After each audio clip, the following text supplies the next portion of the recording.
Hello nursing officers, welcome back to my channel Punjab nursing officers. ਜਿਵੇਂ ਕਿ ਅਸੀਂ ਆਪਣੀ ਲਾਸਟ ਵੀਡੀਓਜ਼ ਵਿੱਚ Baba Faridkot university of health sciences ਦੇ ਪ੍ਰੀਵੀਅਸ ਈਅਰ ਕੁਐਸਚਨ ਡਿਸਕਸ ਕਰ ਰਹੇ ਸੀ, ਜਿਹੜੇ ਕਿ ਐਗਜ਼ਾਮ ਪੁਆਇੰਟ ਆਫ ਵਿਊ ਨਾਲ ਬਹੁਤ ਇੰਪੋਰਟੈਂਟ ਨੇ। ਤੁਸੀਂ ਉਹ ਸਾਡੀ ਲਾਸਟ ਵੀਡੀਓਜ਼ 'ਚ ਦੇਖ ਸਕਦੇ ਆ। ਸੋ ਚੱਲਦੇ ਆ ਆਪਾਂ ਜਿਹੜੇ ਨੈਕਸਟ ਰਹਿੰਦੇ ਕੁਐਸਚਨ ਦੀ ਤਰਫ। The 4 major principle of medical ethics are option A autonomy, beneficence, non-maleficence and justice.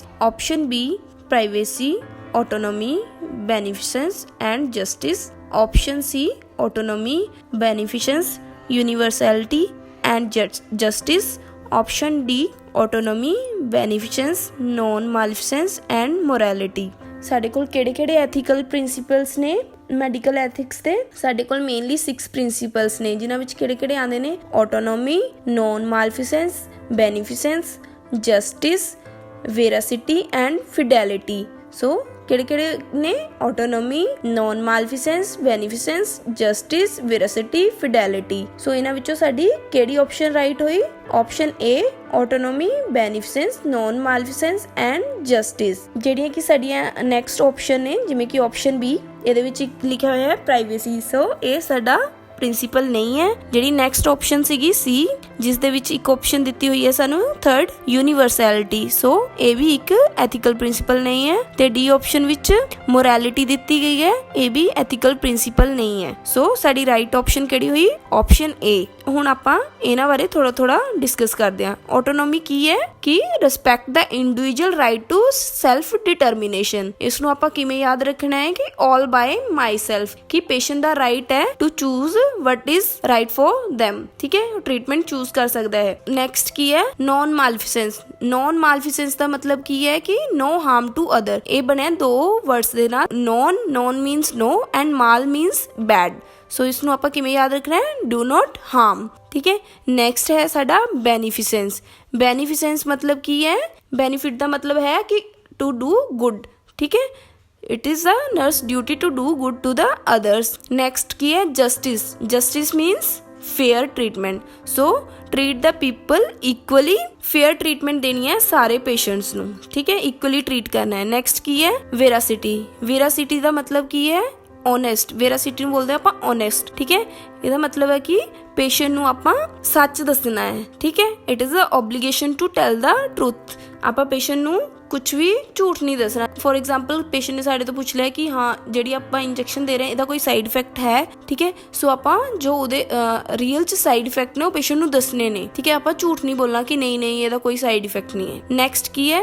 ਫਿਡੈਲਿਟੀ। ਫਿਡੈਲਿਟੀ means ਫੇਥਫੁਲਨੈਸ। ਠੀਕ ਹੈ, ਫੇਥਫੁਲਨੈਸ ਔਰ ਲੋਇਲ, ਕਿ it is a nurse duty to do what one has been promised। ਠੀਕ ਹੈ, ਫੋਰ ਐਗਜ਼ਾਮਪਲ ਆਪਾਂ patient ਨੂੰ promise ਕਰਿਆ ਜਾਂ ਪੇਸ਼ੈਂਟ ਨੂੰ ਬੋਲ ਕੇ ਗਏ ਆ ਕਿ ਤੁਸੀਂ 5 ਮਿੰਟ ਰੁਕੋ, ਮੈਂ ਹੁਣੀ ਇਹ ਇੰਸਟਰੂਮੈਂਟ ਲੈ ਕੇ ਆਈ, ਤੇ ਤੁਸੀਂ 5 ਮਿੰਟ ਬਾਅਦ ਅਗਰ 5 ਜਾਂ 10 ਮਿੰਟ ਬਾਅਦ ਪੇਸ਼ੈਂਟ ਕੋਲ ਨਹੀਂ ਜਾਂਦੇ ਹੋ ਤਾਂ ਮਤਲਬ ਕਿ ਤੁਸੀਂ ਜੋ ਫਿਡੈਲਿਟੀ ਪ੍ਰਿੰਸੀਪਲ ਹੈ ਉਹ ਫੋਲੋ ਨਹੀਂ ਕਰ ਰਹੇ। ਫੇਥਫੁਲ ਰਹਿਣਾ ਪੇਸ਼ੈਂਟ ਦੇ ਲਈ। ਠੀਕ ਹੈ, ਫੇਥਫੁਲ ਔਰ ਲੋਇਲ। ਸੋ ਇਹ ਸੀ ਸਾਡੇ 6 ਪ੍ਰਿੰਸੀਪਲ। ਸੋ ਇਸ ਕੁਐਸਚਨ ਦਾ ਆਨਸਰ ਹੈ option A autonomy, beneficence, non maleficence and justice. ਹੁਣ ਚੱਲਦੇ ਆਪਾਂ ਨੈਕਸਟ ਕੁਐਸਚਨ ਦੀ ਤਰਫ। A pregnant client is admitted to the hospital for preterm labour. The nurse first intervention will be option A monitor for contraction and fetal well-being। option B obtain a fetal fibronectin and complete blood count। option C initiate IV hydration and begin tocolytic medication। option D obtain a complete history and update the physician। So question ਚ ਕੀ ਦੱਸਿਆ ਗਿਆ ਕਿ ਸਾਨੂੰ ਕਿ patient ਇੱਕ pre-term labour ਨਾਲ admit ਹੋਇਆ ਹੈ। ਸੋ ਸਾਡੀ ਫਰਸਟ ਇੰਟਰਵੈਂਸ਼ਨ ਕੀ ਹੋਏਗੀ? ਸੋ ਜਦੋਂ ਵੀ ਸਾਡੇ ਕੋਲ ਕੋਈ ਵੀ ਪ੍ਰੈਗਨੈਂਟ ਫੀਮੇਲ ਹੈ, ਉਹ ਜਦੋਂ ਵੀ ਹਸਪੀਟਲ ਚ ਐਡਮਿਟ ਹੋਏਗੀ, ਸੋ ਸਾਡੀ ਫਰਸਟ ਪ੍ਰਾਇੋਰਟੀ ਹਮੇਸ਼ਾ ਇਹੀ ਰਹੇਗੀ ਕਿ ਮਦਰ ਔਰ ਫੀਟਸ ਦੀ ਵੈਲਬਿੰਗ ਦੇਖਣੀ ਹੈ। ਸੋ ਸਾਡੀ ਇਹਨਾਂ ਚੋਂ ਕਿਹੜੀ ਆਪਸ਼ਨ ਰਾਈਟ ਹੋਈ? To monitor for contraction and fetal wellbeing. Option A। So preterm labour ਵੈਸੇ ਹੁੰਦੀ ਕੀ ਹੈ? ਪ੍ਰੀ-ਟਰਮ ਲੇਬਰ ਹੁੰਦੀ ਹੈ ਕਿ labour starts after 20 weeks of gestation and before 37 weeks of gestation. ਠੀਕ ਹੈ, 20 ਵੀਕਸ ਤੋਂ ਬਾਅਦ ਤੇ 37 ਵੀਕਸ ਤੋਂ ਪਹਿਲਾਂ ਅਗਰ ਲੇਬਰ ਸਟਾਰਟ ਹੁੰਦੀ ਹੈ। ਆਪਸ਼ਨ ਏ ਚ ਆਪਾਂ ਕੀ ਕਰਾਂਗੇ, ਕੰਟਰੈਕਸ਼ਨ ਤੇ ਫਿਟਸ ਦੀ ਵੈਲਬੀਇੰਗ ਦੇਖਾਂਗੇ। ਫਿਟਸ ਦੀ ਵੈਲਬੀਇੰਗ ਆਪਾਂ ਕਿਵੇਂ ਦੇਖਾਂਗੇ, FHS ਦੇਖਾਂਗੇ ਪੇਸ਼ੈਂਟ ਦੀ ਜਾਂ ਫਿਰ ਅਲਟਰਾਸਾਊਂਡ ਕਰਵਾਵਾਂਗੇ। ਸਾਡੀ ਨੈਕਸਟ ਆਪਸ਼ਨ ਕੀ ਸੀਗੀ, obtain a fetal fibronectin and complete blood count। ਫਾਈਬਰੋਨੈਕਟਿਨ ਕੀ ਹੈ, ਇੱਕ ਫਿਟਲ ਟਿਸ਼ੂ ਹੁੰਦਾ ਹੈ ਕਿ ਜਿਹੜਾ ਕਿੱਥੇ ਹੁੰਦਾ ਹੈ, ਸਰਵਾਈਕਲ ਤੇ ਵਜਾਈਨਲ ਸਿਕ੍ਰੀਸ਼ਨ ਚ ਹੁੰਦਾ ਹੈ। ਉਹ 16 to 20th ਵੀਕ ਤੇ ਹੁੰਦਾ ਹੈ ਤੇ ਉਸ ਤੋਂ ਬਾਅਦ ਉਹ ਡਿਸਅਪੀਅਰ ਹੋ ਜਾਂਦਾ ਹੈ ਤੇ ਨੀਅਰ ਟਰਮ ਆ ਕੇ ਫਿਰ ਅਪੀਅਰ ਹੁੰਦਾ ਹੈ, ਮੀਨਸ ਕਿ ਲੇਬਰ ਤੋਂ 1 to 3 ਵੀਕਸ ਪਹਿਲਾਂ। ਠੀਕ ਹੈ, ਤੇ ਇਹ ਟੈਸਟ ਕਰਦੇ ਆ ਆਪਾਂ ਪ੍ਰੀਟਰਮ ਲੇਬਰ ਨੂੰ ਡਾਇਗਨੋਸ ਕਰਨ ਲਈ। ਠੀਕ ਹੈ, ਅਗਰ ਇਹ ਟੈਸਟ ਸਾਡਾ ਪੋਜ਼ਿਟਿਵ ਆਂਦਾ ਹੈ ਕਿ ਇਸ ਦਾ ਮਤਲਬ ਹੈ ਕਿ ਲੇਬਰ 1 to 3 ਵੀਕਸ ਦੇ ਵਿੱਚ ਸਟਾਰਟ ਹੋ ਜਾਣੀ ਹੈ। ਇਹ ਵੀ ਸਾਡੀ ਆਪਸ਼ਨ ਹੋਏਗੀ ਬਟ ਇਹ ਸਾਡੀ ਫਰਸਟ ਪ੍ਰਾਇੋਰਟੀ ਨਹੀਂ ਹੈ। ਠੀਕ ਹੈ, ਨੈਕਸਟ ਆਪਸ਼ਨ ਕੀ ਸੀਗੀ, initiate IV hydration and begin tocolytic medication.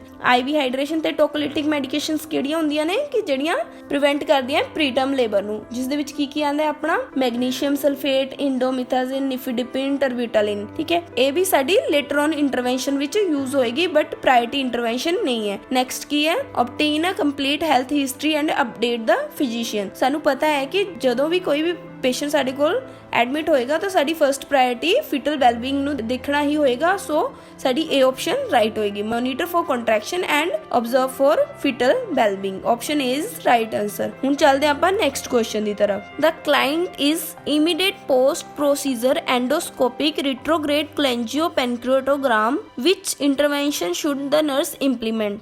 Option A, assess for rectal bleeding. Option B, increase fluid intake. Option C, keep in supine position. Option D, assess gag reflex। Patient ਦਾ procedure ਹੋਇਆ ਹੈ ERCP। ਸੋ ERCP ਕੀ ਹੈ ਕਿ ਇੱਕ endoscopic procedure ਹੈ ਜਿਸ ਦੇ ਨਾਲ ਸਾਨੂੰ ਪਤਾ ਲੱਗਦਾ ਹੈ ਕਿ ਬਿਲੀਅਰੀ ਤੇ ਪੈਨਕ੍ਰੀਆਟਿਕ ਡਕਟ 'ਚ ਕੋਈ ਐਬਨੋਰਮੈਲਿਟੀ ਤਾਂ ਨਹੀਂ ਹੈ ਜਾਂ ਫਿਰ ਆਪਾਂ ਲੀਵਰ ਜਾਂ ਜੋ ਕੋਮਲ ਬਾਇਲ ਡਕਟ ਜਾਂ ਹਿਪੈਟਿਕ ਡਕਟ ਹੁੰਦੀ ਹੈ ਉਹਨਾਂ ਵਿੱਚ ਐਬਨੋਰਮੈਲਿਟੀ ਦੇਖਦੇ ਹਾਂ। ਠੀਕ ਹੈ, ਇਸ ਪ੍ਰੋਸੀਜਰ 'ਚ ਮੇਨਲੀ ਕੀ ਹੁੰਦਾ ਹੈ ਕਿ ਪੇਸ਼ੈਂਟ ਨੂੰ ਇੱਕ ਐਂਡੋਸਕੋਪ ਇਨਸਰਟ ਕਰਦੇ ਆ ਥਰੂ ਮਾਊਥ, ਜਿਹੜੀ ਕਿ ਜਾਂਦੀ ਹੈ ਈਸੋਫੇਗਸ ਦੇ ਥਰੂ ਸਟਮਕ ਤੇ ਡਿਊਡੀਨਮ ਚ, ਜਿਸ ਤੋਂ ਬਾਅਦ ਇੱਕ ਉਸ ਦੇ ਵਿੱਚ ਇੱਕ ਥਿਨ ਟਿਊਬ ਹੁੰਦੀ ਹੈ। ਐਂਡੋਸਕੋਪ ਦੇ ਅੰਦਰ ਵੀ ਇੱਕ ਬਹੁਤ ਥਿਨ ਟਿਊਬ ਹੁੰਦੀ ਹੈ ਜਿਹੜੀ ਕਿ ਸਾਡੀ ਹਿਪੈਟੋਪੈਨਕ੍ਰੀਆਟਿਕ ਐਂਪਿਊਲਾ ਦੇ ਵਿੱਚ ਐਂਟਰ ਕਰਦੀ ਹੈ ਤੇ ਸਾਨੂੰ ਅੱਗੇ ਦੀ ਵਿਜ਼ੂਅਲਾਈਜੇਸ਼ਨ ਦਿੰਦੀ ਹੈ, ਜਿਸ ਦੇ ਥਰੂ ਅਸੀਂ ਇੱਕ ਡਾਈ ਜਾਂ ਇੰਜੈਕਟ ਕਰਦੇ ਆ ਤੇ ਪੇਸ਼ੈਂਟ ਦਾ ਐਕਸ-ਰੇ ਹੁੰਦਾ ਹੈ ਤੇ ਜਿਸ ਵਿੱਚ ਪਤਾ ਲੱਗਦਾ ਸਾਨੂੰ ਕਿ ਅਬਨੋਰਮੈਲਿਟੀ ਕਿੱਥੇ ਹੈ ਜਾਂ ਬਲੌਕੇਜ ਕਿੱਥੇ ਹੈ ਜਾਂ ਫਿਰ ਕਈ ਵਾਰ ਗੋਲ ਸਟੋਨ ਹੈ ਜਿਹੜੇ ਕਿ ਇਧਰ ਉਧਰ ਮੂਵ ਹੋ ਜਾਂਦੇ ਨੇ, ਜਿਹੜੇ ਕਿ ਬਾਇਲ ਡਕਟ ਨੂੰ ਓਬਸਟਰਕਟ ਕਰਦੇ ਨੇ, ਉਹਨਾਂ ਦਾ ਪਤਾ ਲੱਗਦਾ ਹੈ ਜਦੋਂ ਵੀ ਇਹ ਪ੍ਰੋਸੀਜਰ ਹੁੰਦਾ ਹੈ। ਸੋ ਸਾਨੂੰ ਪਤਾ ਹੈ ਕਿ ਐਂਡੋਸਕੋਪ ਜਾਣੀ ਕਿੱਥੋਂ ਹੈ, ਥਰੂ ਮਾਊਥ ਟੂ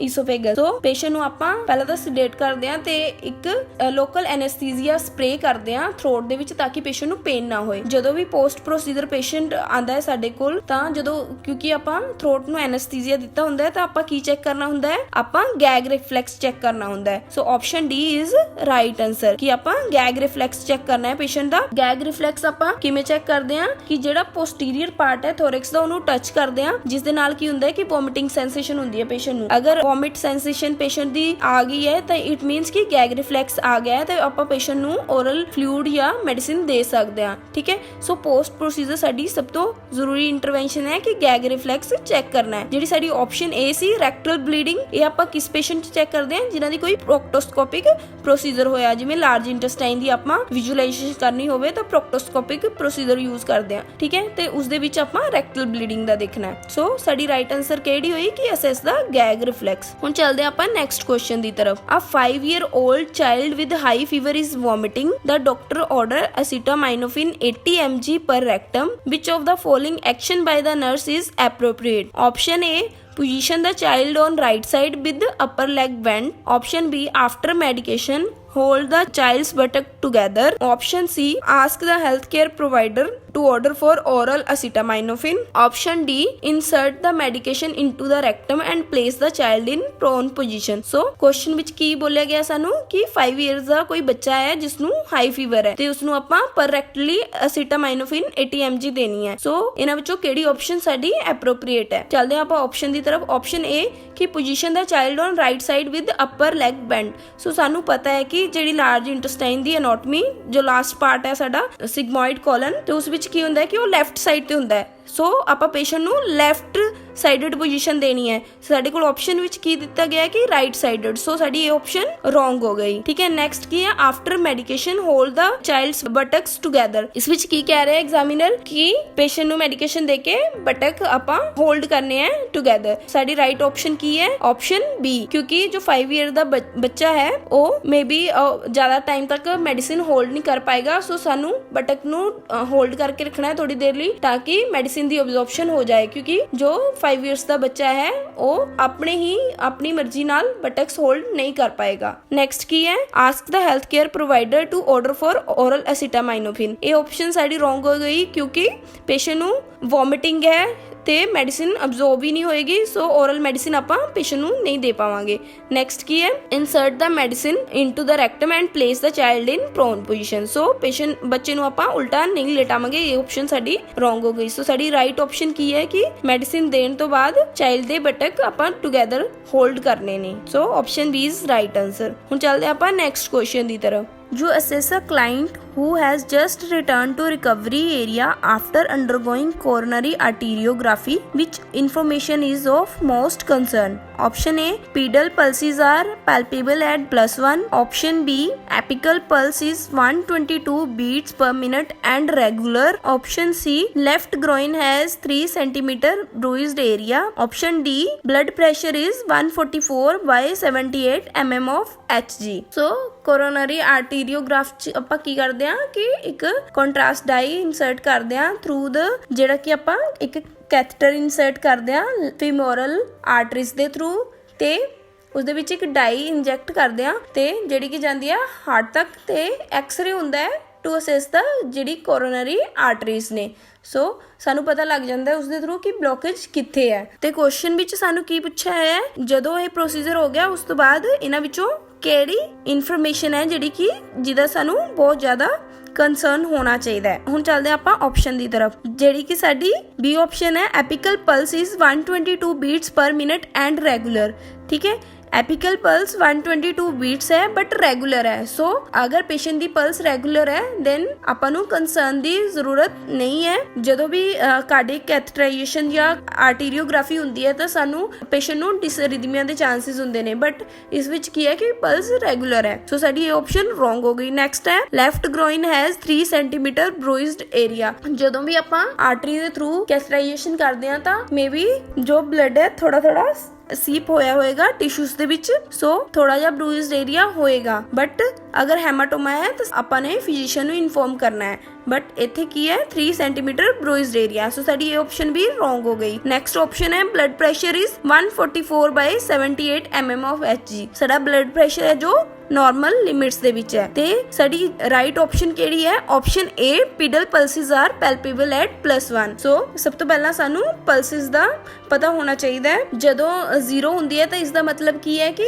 ਨॉन ਪੈਲਪੇਬਲ ਪਲਸ ਹੈ। ਜਦੋਂ ਪੇਸ਼ੈਂਟ ਦੀ ਪਲਸ +1 ਤੇ ਹੈ ਤਾਂ ਇਸ ਦਾ ਮਤਲਬ ਹੈ ਕਿ ਪੇਸ਼ੈਂਟ ਦੀ ਜੋ ਫੀਮੋਰਲ ਆਰਟਰੀ ਹੈ ਉਹ ਐਕਸਟ੍ਰੀਮਿਟੀਜ਼ ਨੂੰ ਪ੍ਰੋਪਰਲੀ ਸਪਲਾਈ ਨਹੀਂ ਦੇ ਪਾ ਰਹੀ ਹੈ। ਹੋ ਸਕਦਾ ਹੈ ਕਿ ਪ੍ਰੋਸੀਜਰ ਦੇ ਦੌਰਾਨ ਜੋ ਆਰਟਰੀ ਹੈ ਉਸ ਨੂੰ ਥੋੜਾ ਬਹੁਤ ਡੈਮੇਜ ਹੋਇਆ ਹੈ ਜਿਸ ਕਾਰਨ ਉਹ ਸਪਲਾਈ ਪ੍ਰੋਪਰ ਨਹੀਂ ਦੇ ਪਾ ਰਹੀ ਹੈ। ਸੋ ਸਾਡੀ ਰਾਈਟ ਆਪਸ਼ਨ ਇਹ ਹੋਈ। ਆਪਾਂ ਜੋ ਪਲਸਿਸ ਹੈ ਇਹਨਾਂ ਦੇ ਗ੍ਰੇਡਿੰਗ ਦੇਖਦੇ ਹਾਂ। 0 ਤੇ ਨॉन ਪੈਲਪੇਬਲ ਪਲਸ ਹੁੰਦੀ ਹੈ, +1 ਤੇ ਬੇਅਰਲੀ ਡਿਟੈਕਟੇਬਲ ਪਲਸ, +2 ਤੇ ਕੀ ਹੁੰਦੀ ਹੈ slightly diminished but more than +1 pulse, and 3+ ਤੇ ਕੀ ਹੁੰਦੀ ਹੈ ਕਿ ਨਾਰਮਲ ਪਲਸ ਹੁੰਦੀ ਹੈ। ਠੀਕ ਹੈ, ਈਜ਼ੀਲੀ ਪੈਲਪੇਬਲ। ਸੋ 3+ ਵਾਲੀ ਪਲਸ ਨਾਰਮਲ ਹੈ, ਐਂਡ 4 ਤੇ ਬਾਉਂਡਿੰਗ ਪਲਸ ਹੁੰਦੀ ਹੈ ਸਟਰੋਂਗਰ ਦੈਨ ਦਾ ਯੂਜ਼ੁਅਲ। ਠੀਕ ਹੈ, ਸਟਰੋਂਗ ਤੇ ਬਾਉਂਡਿੰਗ ਪਲਸ ਕਦੋਂ ਹੋਏਗੀ, ਜਦੋਂ ਪੇਸ਼ੈਂਟ ਨੂੰ ਫਲੂਇਡ ਓਵਰਲੋਡ ਹੋਏਗਾ। ਸੋ ਜਿਹੜੀ ਕਿ ਸਾਨੂੰ ਕੁਐਸਚਨ ਵਿੱਚ ਇਨਫੋਰਮੇਸ਼ਨ ਦਿੱਤੀ ਹੈ ਉਸ ਦੇ ਅਕੋਰਡਿੰਗ ਕੀ ਹੈ ਕਿ ਪੀਡਲ ਪਲਸ +1 ਤੇ ਹੈ, ਮਤਲਬ ਕਿ ਜੋ ਪਲਸ ਹੈ ਬਹੁਤ ਮੁਸ਼ਕਿਲ ਨਾਲ ਡਿਟੈਕਟ ਹੋ ਰਹੀ ਹੈ। ਇਸ ਇਨਫੋਰਮੇਸ਼ਨ ਤੋਂ ਸਾਨੂੰ ਕੀ ਪਤਾ ਲੱਗਦਾ ਹੈ ਕਿ ਪੇਸ਼ੈਂਟ ਦੀ ਜੋ ਆਰਟਰੀ ਫੀਮੋਰਲ ਆਰਟਰੀ ਆਪਾਂ ਯੂਜ਼ ਕੀਤੀ ਸੀ ਆਰਟੀਰੀਓਗ੍ਰਾਫੀ ਲਈ, ਸੋ ਉਹਨੂੰ ਕੋਈ ਡੈਮੇਜ ਹੋਇਆ ਹੈ ਤਾਂ ਪ੍ਰੋਪਰਲੀ ਸਪਲਾਈ ਨਹੀਂ ਕਰ ਪਾ ਰਹੀ ਐਕਸਟ੍ਰੀਮਿਟੀਜ਼ ਨੂੰ। ਸੋ